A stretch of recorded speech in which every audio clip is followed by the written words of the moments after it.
Говорит, пока ты жена в декрете, доход в семью не приносишь, сидишь на моей шее, иди чисть машинку, иначе будешь весь год стирать руками.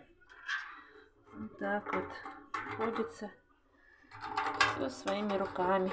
Вот так вот думала, выйду замуж за нефтяника, ручки будут беленькие, в маникюрах. Я тут чиню машинки, чищу барабаны.